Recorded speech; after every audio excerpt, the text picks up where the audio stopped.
Fala galera investidora, beleza? Matheus aqui e vamos falar sobre fundos de investimento imobiliário, os famosos FIIs.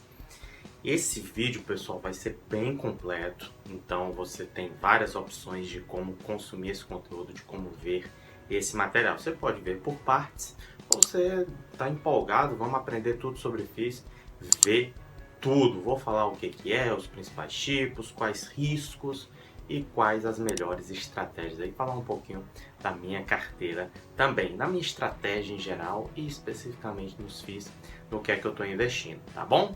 Então vamos lá, vamos começar, vamos direto aqui, fundos de investimento imobiliário. Vamos lá.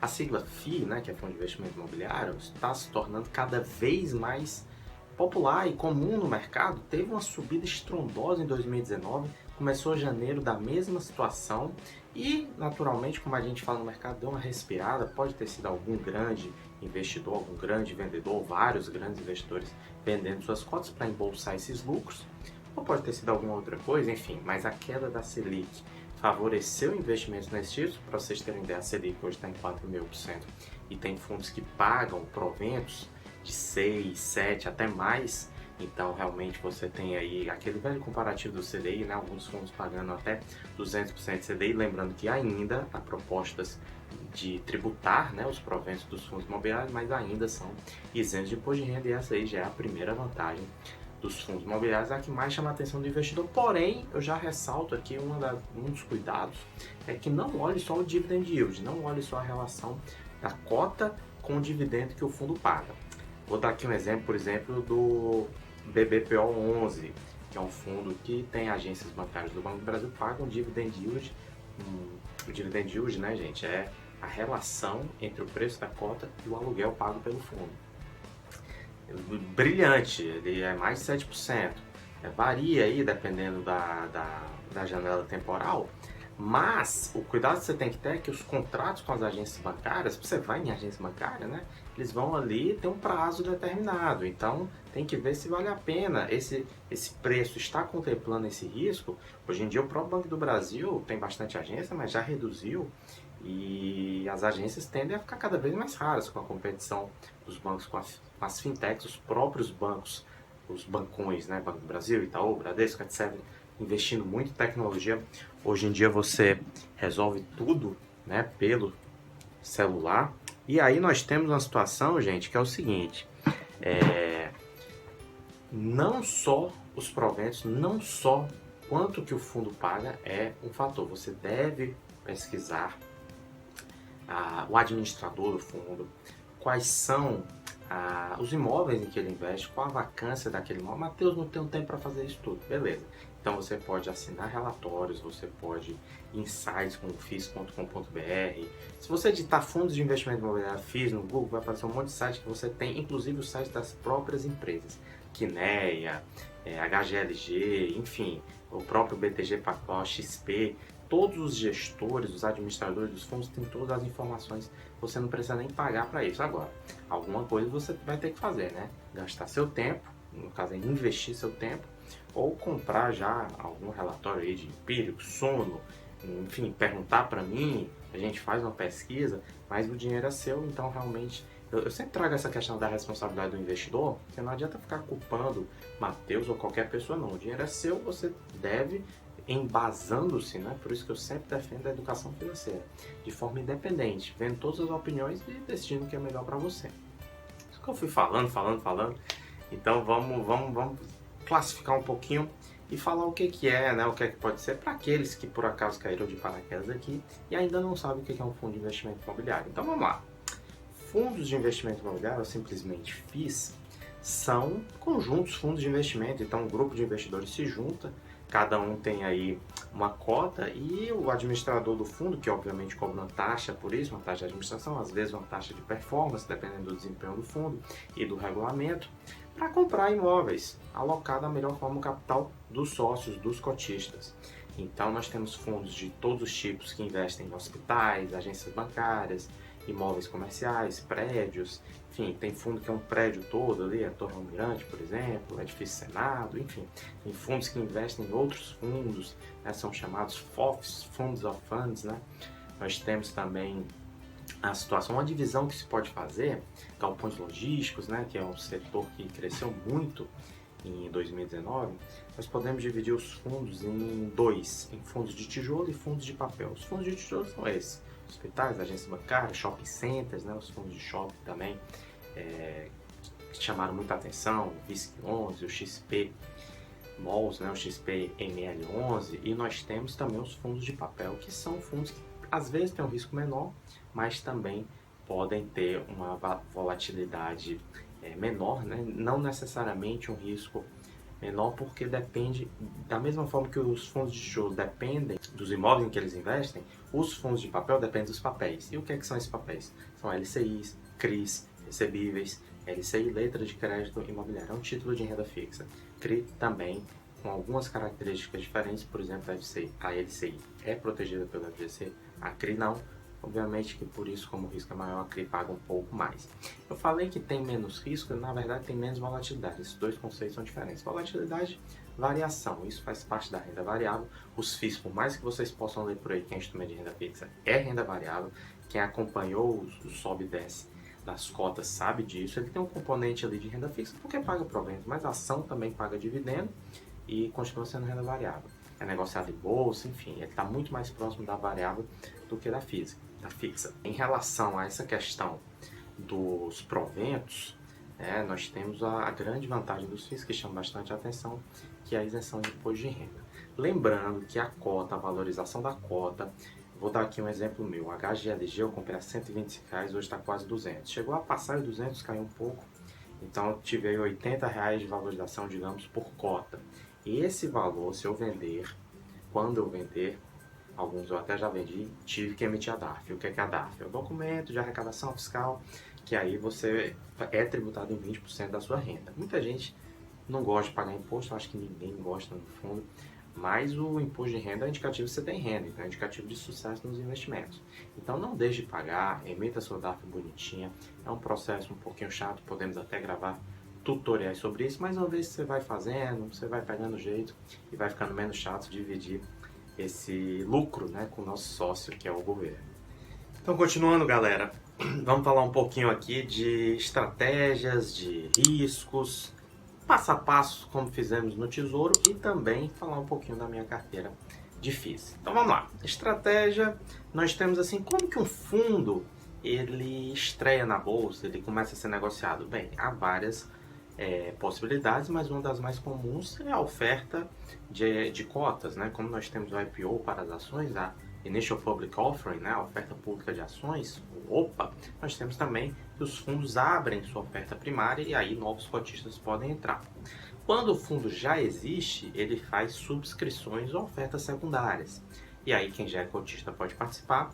Esse tipo de subscrição bombou em 2019 e também às vezes é uma abertura, né? Não deixa de ser um PO, não é initial, mas é uma oferta de cotas nesse caso e não de ações. Então tem essas duas formas, a primária e a secundária. Diferentemente das ações, né, não é tão comum, não é possível até pela regulação emitir novas ações. Então o fundo precisa fazer essa subscrição de modo a comprar um novo ativo, de repente o fundo de shopping compra um novo shopping, parcelas de um outro shopping, né? Até engraçado o pessoal de Fortaleza, ou aqui do Rio mesmo, eu sou dono aí de um pouquinho do Iguatemi, um pouquinho do Ilha Plaza, né? O shopping lá da Ilha. Por quê? Porque o fundo que eu invisto, no caso o VISC11, ele tem esses ativos, né? E aqui eu falo o nome de fundo, gente, pelo amor de Deus, não é recomendação. Até porque cada um tem um perfil, você tem que se perguntar se no seu perfil os fundos de investimento imobiliário são uma boa. Para mim são, eu vou explicar por quê. Tem uma carteira, e aí já entrando um pouco mais na minha carteira, de 50% de renda fixa. Ah, Matheus, é para segurança mesmo, é um perfil, vocês vão ver que tem 35% de ações, então é um perfil um pouco mais moderado para arrojado, mas essa 50% de renda fixa que me deixa tranquilo, me faz dormir à noite tranquilo, apesar de eu investir em empresas que eu considero boas na parte de ações, óbvio que a renda variável pode cair. Então 50, 35, tem ali 7% em FIIs, né, que são os fundos de investimento imobiliário, e o restante em proteções, principalmente o dólar, mas um pouquinho de ouro também. Então fica uns 6% para dólar, e os 2% para ouro. E assim a gente fecha os 100%. Se a conta estiver errada, me cobre depois. Acertou, miserável! Mas esses percentuais são variáveis, porque as ações vão subindo, né? Graças a Deus, os FIIs subiram muito, aí eu vendo um pouco. E assim a gente vai. Vamos dar então um passo a passo. É muito simples. Você escolhe uma corretora e aí várias não cobram corretagem para FIIs, Modal Mais, Rico, enfim, é difícil, Isinvest, é difícil hoje, não pague, né? Não precisa pagar uma corretora que cobre corretagem para fundos de investimento imobiliário. Como eu falei, é um ativo de renda variável. Você vai lá, entra no home broker, né? Quando tem essa oferta, o fundo ganha um código, o ticker, né? Que é normalmente composto por 4 letras e um número, que no caso dos FIIs é normalmente o número 11, e aí você vai lá e compra. Então eu venho montando a carteira desde 2018 até chegar nesse 7% hoje. Eu comecei com o BRCR, que é o VISC Funds, que é um dos fundos mais tradicionais. Acabei comprando, como eu falei, o VISC 11, o HGLG 11, ou seja, eu tenho um que é mais de imóveis comerciais, outro de shopping, aí eu adicionei um de galpões logísticos, e isso estudando, gente, olhando todas aquelas situações, os riscos, né, os proventos, evidentemente. Eu tenho o HGLG, tem o KINEA, tanto o KNCR quanto o KNRI, tudo 11, né? E tive já o XPMOL, já vendi, tô com o XPPR 11, foi uma oferta inicial também que, para vocês terem uma ideia, ela começou a R$100, eu comprei 250 cotas, fui vendendo, né? E hoje eu tô com 100 cotas só, mas vendi a 120, vendi a 125. Ah, Matheus, por que você vendeu?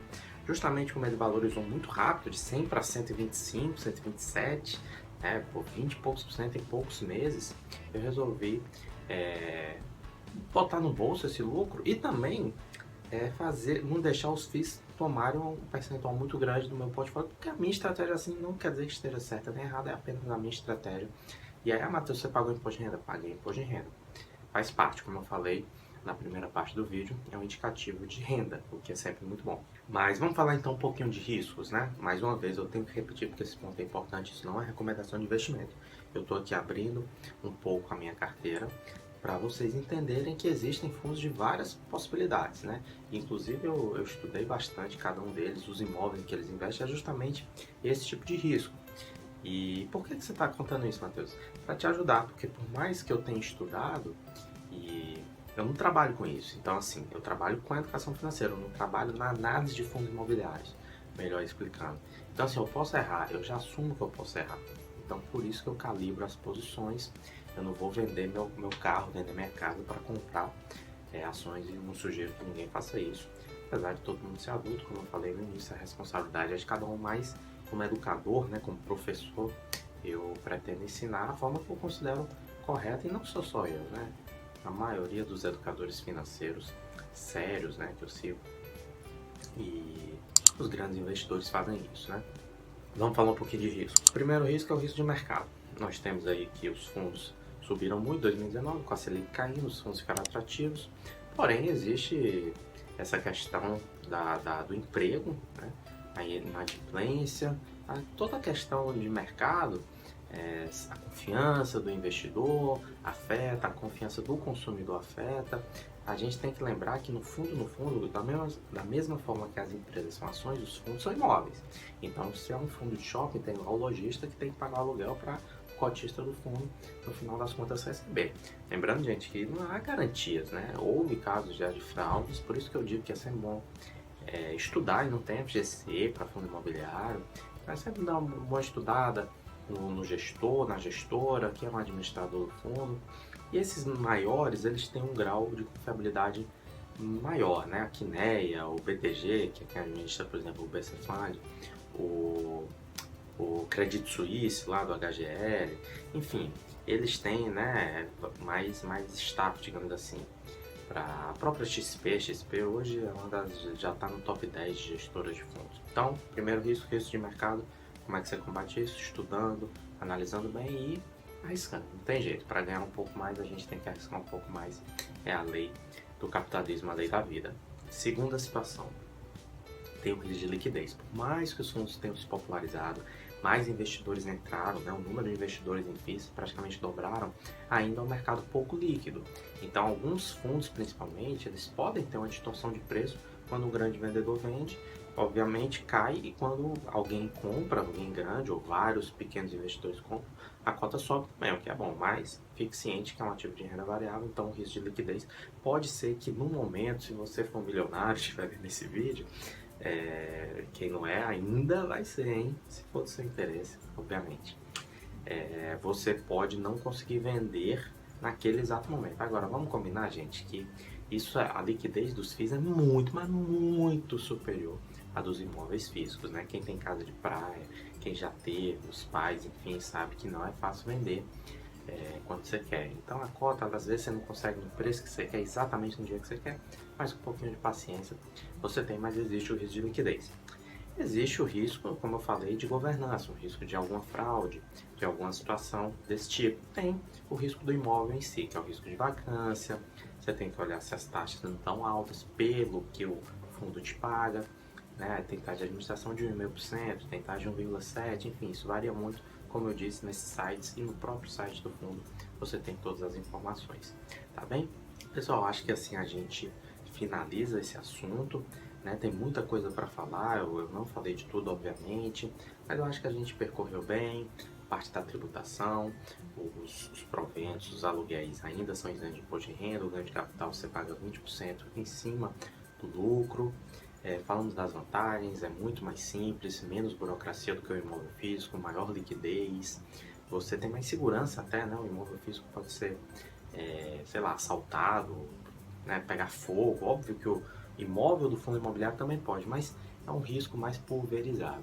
E você é um fundo de investimento, então você entra com outras pessoas com o objetivo de investir, nesse caso, em ativos do ramo imobiliário, que, como eu falei, podem ser bancos, podem ser hospitais, podem ser galpões logísticos, hoje em dia é um ramo muito bom, shopping centers, e pode ser também fundos de papéis que investem em CRIs, CRAs, no caso CRI, né? Quando eu falo na aula eu sempre falo CRI, CRA e LCI, LCA, mas é CRI, que é o Certificado de Recebimentos Imobiliários, e a LCI, Letras de Crédito Imobiliário. E nós temos aí também a possibilidade de fundos, né? O BCFC11, que é um dos maiores aí, eu não gosto muito porque eu prefiro saber no que ele investe. Quando você tem um fundo de fundos, você sabe que ele investe em alguns fundos, e aí eu acho que demora, né? Dificulta a minha análise. Então busco sempre simplificar as coisas, inclusive para mim. Então prefiro investir no fundo puro, mas aí é de cada um. Eu sempre recomendo o que for melhor para o seu perfil. Pode ser que para você os fundos nem sejam o ideal, né? Se você for muito conservador, de repente ficar na renda fixa até ganhar confiança pode ser uma boa, mas se é do seu interesse, se você gosta de imóveis, considere. É uma classe de ativos que está crescendo muito, por mais que tenha tido uma queda, como eu falei, um respiro nesses últimos dias. Eu estou gravando aqui dia 11 de janeiro de 2020, nós temos aí uma perspectiva, principalmente se a economia melhorar mesmo, de os fundos imobiliários continuarem subindo. Venham me cobrar depois, com a ciência de que isso não é uma recomendação, retornos passados não são garantias de retornos futuros, e cada um é responsável pelo seu próprio dinheiro. Eu estou aqui para ajudar. Se você gostou ou ficou alguma dúvida, comenta aqui embaixo, curte aqui o nosso canal, se inscreve, aproveita e se inscreve, tá tudo desenhado aqui embaixo. E é isso, gente, um forte abraço. Alguma dúvida? Matheus, não entendi e tal, você errou alguma sigla, você falou besteira aí? Pode comentar que a gente lê tudo e responde tudo. Um abração, gente, até o próximo vídeo.